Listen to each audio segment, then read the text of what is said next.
ससुराल हर लड़की का सपना होता है और वहां पर बिताया पहला दिन शायद ही कोई लड़की हो जिसे याद न रहे। ऐसी ही ये कहानी है करिश्मा की, जिसका ससुराल में पहला दिन होता है। नई नवेली सहमी सी दुल्हन करिश्मा सुबह तड़के 5 बजे उठ जाती है और सोचती है, हाय राम, सुबह के 5 बज गए और मैं अभी तक सो रही हूँ। जल्दी से उठकर नहा लेती हूँ, नहीं तो सब लोग क्या कहेंगे। करिश्मा जल्दी से नहाकर बाहर आती है और पूजा पाठ करके किचन में चली जाती है। अरे, अभी तो ठीक से सुबह भी नहीं हुई, फिर ये किचन में से कैसी आवाजें आ रही हैं? कहीं अपने यहाँ कोई चोर तो नहीं आ गया? चोर चोर चोर! बेचारी करिश्मा किचन में नाश्ते की तैयारी कर रही थी, लेकिन अपनी सास का शोर शराबा सुनकर वो डर जाती है और जल्दी से बाहर आकर पूछती है, चोर? कहाँ है चोर माँ जी? जल्दी बताइए, मैं अभी डंडे से उसकी पिटाई करती हूँ। किचन में चोर है, वहां से तरह तरह की आवाजें आ रही हैं। लेकिन किचन में तो मैं हूँ माँ जी, और वहां तो कोई नहीं है। अच्छा, फिर तो बहू तू ही होगी। मैंने खटर पटर की आवाज सुनी तो मुझे लगा शादी वाले घर में कोई चोर चोरी के इरादे से घुस आया है। पर बहू, तू इतनी सुबह सुबह किचन में क्या कर रही है? जी, वो मैं नाश्ते की तैयारी कर रही थी। अरे, इतनी जल्दी? सारा दिन पड़ा है अभी, ये काम तो बाद में भी हो जाएगा। पहले तू जाकर आराम कर ले, शादी की तैयारियों में थक गई होगी। जा बेटा, आज तो पहला ही दिन है, जाकर आराम कर। हाय, कितनी अच्छी सास मिली है मुझे, जो आराम करने के लिए कह रही है। और एक मेरी माँ थी, जो सूरज निकला भी ना हो फिर भी, सूरज कब का निकल गया, आधा दिन हो गया, कब उठेगी कहकर जल्दी उठा देती थी। यहाँ तो सूरज निकलने के बाद भी सासू माँ कह रही है, सोचा सोचा। करिश्मा खुश होकर अपने कमरे में निश्चिंत होकर सोने चली जाती है। सोते सोते उसे काफी देर हो जाती है। तभी हॉल में बैठी उसकी बुआ सास और मामी सास बातें बनाने लगती हैं और कहती हैं, हाय, हम का इतनी दूर लखनऊ से सोती बहू को देखने वास्ते आवत है। अरे, आजकल की बहुएं तो सिर पर चढ़ी रहती हैं, हमारी तरह थोड़ी ना, जो ससुराल के डर से आज भी कांपते हैं। वहीं पीछे खड़ा रजत उनकी सारी बातें सुन रहा होता है। अपनी बीवी की बेइज्जती सुनकर वो उनकी बातों पर पर्दा डालते हुए कहता है, वो तो कब की उठ गई है बुआ जी, वो कपड़े समेट रही है, सारा कमरा बिखरा पड़ा है ना, लहंगा जेवर, आप तो जानते ही हो शादी वाले घर में कितना काम हो जाता है। रजत जल्दी से अपने कमरे में जाता है और करिश्मा को उठाते हुए कहता है, करिश्मा, जानू उठ जाओ बेबी, जल्दी से उठकर नहा लो, सब रिश्तेदार बाहर तुम्हारा इंतजार कर रहे हैं। जी, मैं तो सुबह 5 बजे उठकर ही नहाकर पूजा पाठ करके नाश्ता बना लिया था, लेकिन माँ जी ने कहा अभी सो जाओ, इसलिए आकर सो गई। हाय मेरी नई नवेली दुल्हन, सुबह 5 बजे से उठी है, तब तो तुम अभी आराम कर लो। नहीं, अब मेरी नींद पूरी हो चुकी है। कहिए, आपको कुछ कहना था क्या? रजत करिश्मा को सारी बात बताता है और कहता है, अब मुझे तो ये बिल्कुल भी बर्दाश्त नहीं कि कोई मेरे सामने मेरी बीवी की बुराइयां करे। चलो अब जल्दी से तैयार होकर बाहर आ जाओ, सब तुम्हारा इंतजार कर रहे हैं। इतना कहकर रजत बाहर चला गया।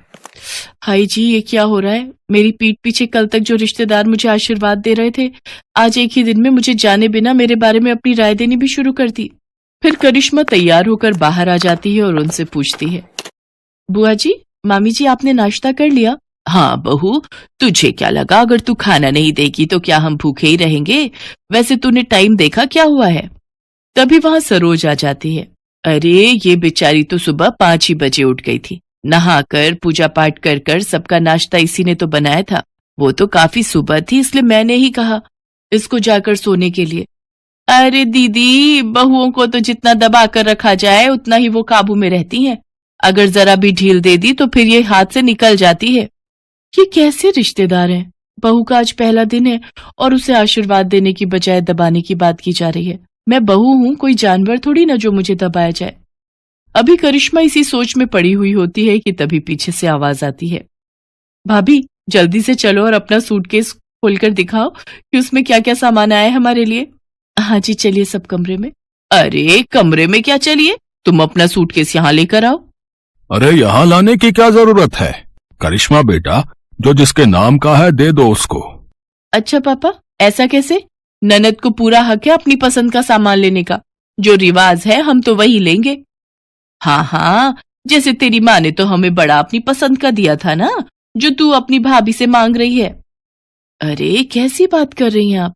आपने तो मेरी सबसे पसंदीदा जरकन वाली साड़ी पर हाथ रख दिया था और मैं बेचारी मना भी ना कर पाई। बेचारी करिश्मा भारी सूटकेस उठाकर हॉल में लाती है और जैसे ही उसका सूटकेस खुलता है तो उसकी पसंदीदा साड़ी उसकी ननद तान्या ले लेती है और वो बेचारी मन ही मन सोचती है, हाय ये तो मेरी फेवरेट साड़ी है। अच्छा, अब मेरे निकलने का वक्त हो रहा है, लेकिन सोच रही हूँ जाने से पहले एक बार नई बहू के हाथ का मीठा चख लूं। हाँ हाँ जरूर बुआ जी, आप बैठिए, मैं अभी आप सबके लिए हलवा बना कर लाती हूँ।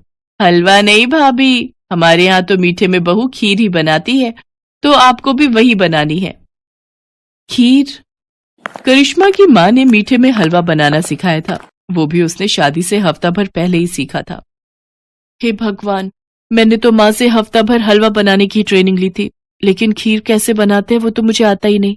एक काम करती हूँ, जो हलवे की रेसिपी है वही खीर के लिए इस्तेमाल करती हूँ। कुछ देर बाद करिश्मा खीर लेकर आती है। भुने हुए चावल की तो अच्छी खुशबू आ रही है, बस जरा दूध में चावल ठीक से मिक्स नहीं हो पाए। ये लो बहू, तुम्हारी पहली रसोई का सगुन। बुआ सोने की चेन बहू को गिफ्ट में देती है। मामी सास भी उसके लिए सोने की अंगूठी लाई होती है। आप सबने मेरी बहू को समझा, वही हमारे लिए काफी है। इन सब चीजों की कोई जरूरत नहीं थी। जरूरत कैसे नहीं थी दीदी? ये क्या तुम्हारी ही बहू है, हमारी नहीं? हाँ, इसकी अहमियत हमारे लिए भी उतनी ही है जितनी तुम्हारे लिए। बहू, अब तू थक गई होगी, जा बेटा अपने कमरे में जाकर आराम कर। करिश्मा उन सबके पैर छूकर कमरे में चली जाती है। आज शाम को बहू के मम्मी पापा आने वाले हैं, देखते हैं क्या लेकर आते हैं। वही लाएंगे जो तुम्हारे लाए थे, खाली हाथ ही आएंगे और क्या। और जो शगुन से पहले ट्रक भरकर आया था उसका क्या, वो तो आपको याद नहीं। चलो अब तो मैं चली अपने घर, आप दोनों ननद भाभी शादी के 30 साल बाद भी लड़ती ही रहो। हाँ हाँ मैं भी चलती हूँ। इसके बाद वो वहां से चली जाती है। शाम को करिश्मा के माता पिता उसके ससुराल आते हैं। अरे आइए आइए भाई साहब, बहन जी, कैसी हैं समधन जी आप? मैं तो कब से शाम होने की राह देख रही थी। कहाँ है मेरी लाडो? वो तैयार हो रही है। वैसे शाम की राह क्यों देख रही थी? अब तो एक ही घर है, पहले ही आ जाती। जी वो तो है। उधर करिश्मा रजत से कहती है, सुनो जी, मुझे न शर्म आ रही है साड़ी पहनकर मम्मी पापा के सामने जाने में। आज तक पहनी नहीं ना। अब ये लो सूट, मैं तुम्हारे लिए लाया था, इसे पहन लो, मम्मी से मैं बात कर लूंगा। करिश्मा सूट पहनकर तैयार हो जाती है और सबके सामने आ जाती है। लो जी, आ गई हमारी बहू, देखो तो सूट में कितनी प्यारी लग रही है। बहू तू ना सूट भी पहना कर, बड़ी प्यारी लगती है सूट में। इसके बाद करिश्मा को सब अच्छा लगने लगता है। उसकी शादी का पहला दिन उसके लिए खट्टा मीठा भरा रहता है, लेकिन प्यार करने वाले पति, सास, ससुर और ननद पाकर वो खुश हो जाती है। साधना की विदाई का वक्त हो रहा था, पर अचानक से साधना की बातें सुनकर सभी के रोंगटे खड़े हो गए। ये तू कैसी बातें कर रही है साधना? तू विदा नहीं होगी? तेरी शादी हुई है दीपक के साथ, सब लोग क्या कहेंगे? माँ, अगले 6 महीने तक की तो बात है, उसके बाद तो मैं चली जाऊंगी। पर तुम मेरे साथ जाना क्यों नहीं चाहती हो? आखिर बात क्या है साधना? हम दोनों एक दूसरे से प्यार करते हैं, अगर तुम्हें मेरे साथ जाना ही नहीं था तो तुमने मुझसे शादी ही क्यों की? दीपक बेटा, हो सकता है शादी के बाद ससुराल के नाम से घबरा रही हो, कुछ दिन मायके में रहने देते हैं, थोड़ा मन ठीक हो जाएगा तो हम आकर ले जाएंगे। साधना बहू, जब तुम्हारा मन करे तुम मुझे बोल देना, मैं दीपक को तुम्हें लेने भेज दूंगी। दीपक अपने माता पिता के साथ घर वापस लौट आता है। सुशीला, तुमने आखिर बहू को समझाया क्यों नहीं? बस तुम तो आते से ही शुरू हो गए। अब मुझे एक बात बताओ, ये शादी दीपक ने अपनी मर्जी से की है। अब मैंने लड़की में घुसकर तो नहीं देखा था ना कि उसके मन में क्या चल रहा है। राम जाने वो किसी और को चाहती हो और जबरदस्ती उसने दीपक के साथ शादी कर ली हो। माँ, ऐसा नहीं है, साधना ऐसी लड़की नहीं है, वो मुझे बहुत प्यार करती है, पर इस वक्त वो ऐसा क्यों कर रही है, इस बात को तो मैं भी नहीं समझ पा रहा हूँ। और तू कभी समझ भी नहीं पाएगा, क्योंकि उस गरीब भिखारिन लड़की को मैं अपने घर की बहू कभी बनने ही नहीं दूंगी। अब देखना, मैं तेरी शादी अपनी करोड़पति दोस्त वसुंधरा की बेटी जिया से करवाऊंगी। अच्छा हुआ जब साधना कमरे में अकेली थी, उस वक्त सही मौका देखकर मैंने साधना को ससुराल न आने की बात कह दी। साधना बहू, मुझे तुमसे एक बहुत जरूरी बात कहनी है। मैं यही सोच रही थी कि किस तरह मैं तुमसे ये बात कहूँ। बहुत हिम्मत जुटाकर मैं तुम्हारे पास आई हूँ। अगर मैंने तुमसे ये बात अभी नहीं कही तो जिंदगी भर पछताना पड़ेगा। क्या हुआ माँ जी, आप बहुत परेशान दिखाई दे रहे हो? साधना बहू, हमारे पुरोहित जी का कल फोन आया था। उन्होंने मुझसे कहा कि तुम्हारी और दीपक की राशि में एक ग्रह दोष चल रहा है, इसलिए शादी के बाद अगर 6 महीने से पहले तुम ससुराल आ जाती हो तो दीपक की जान को खतरा है। अब इसलिए मैं तुमसे विनती करती हूँ कि अभी तुम ससुराल मत आना। मैं जानती हूँ ये बात जो मैं कह रही हूँ उसे पूरा करना तुम्हारे लिए बहुत मुश्किल है। साधना, दीपक हमारा इकलौता बेटा है, उसे कुछ हो गया तो हम जिंदा नहीं रह पाएंगे। मैं ये बात तुमसे अकेले में इसलिए कह रही हूँ क्योंकि मैं जानती हूँ दीपक इन सब बातों पर विश्वास नहीं करेगा, इसलिए ये बात तुम्हें सबसे छुपानी होगी और कोई बहाना करके ससुराल जाने से मना करना होगा। नहीं नहीं माँ जी, मेरे पैर मत पकड़िए, मुझे पाप लगेगा। मैं वादा करती हूँ मैं 6 महीने से पहले ससुराल नहीं आऊंगी। मैं दीपक को मना कर दूंगी। और फिर मेरा तीर सही निशाने पर लग गया। अब मैं दीपक को उस लड़की के लिए इतना भड़का दूंगी कि वो खुद उसे छोड़ने के लिए मजबूर हो जाएगा।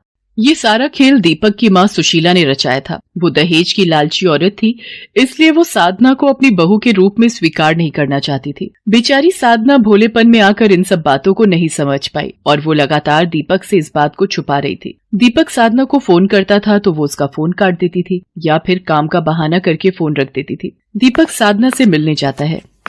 आप दोनों बैठकर बात करो, मैं चाय बनाकर लाती हूँ।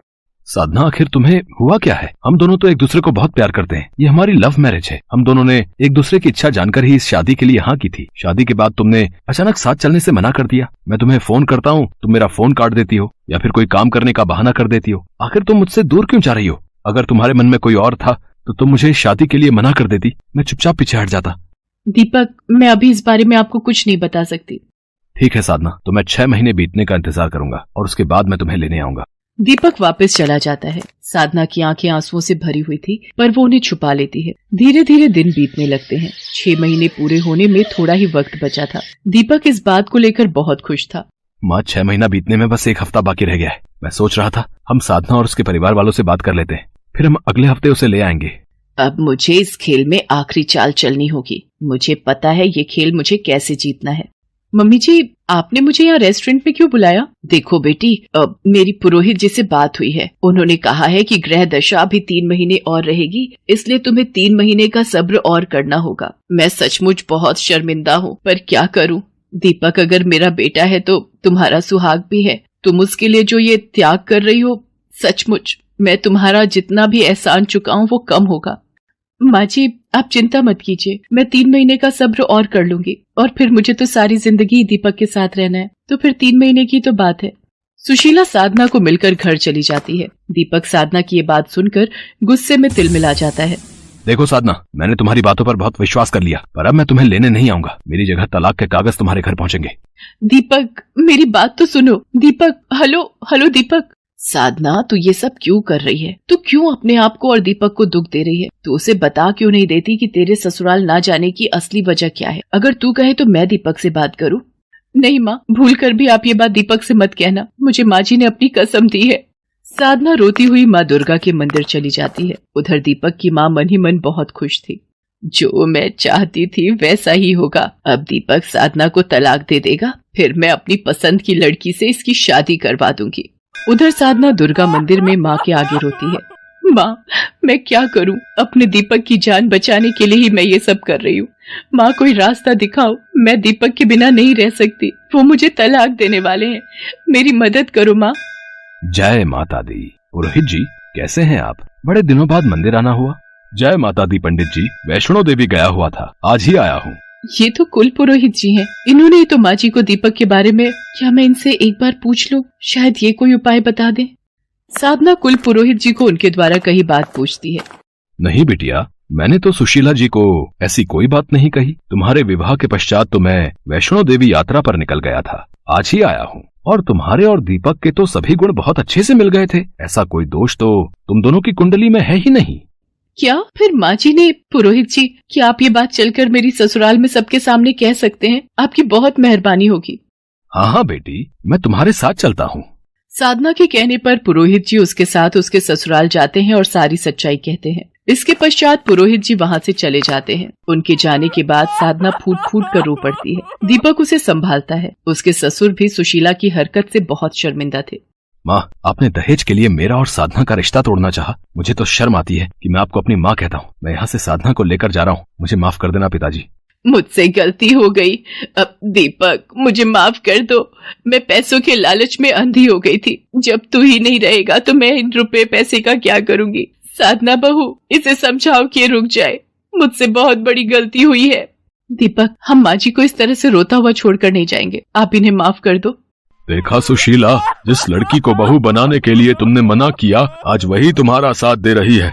अपने द्वारा किए गए गलत व्यवहार पर सुशीला उस दिन सचमुच बहुत शर्मिंदा थी।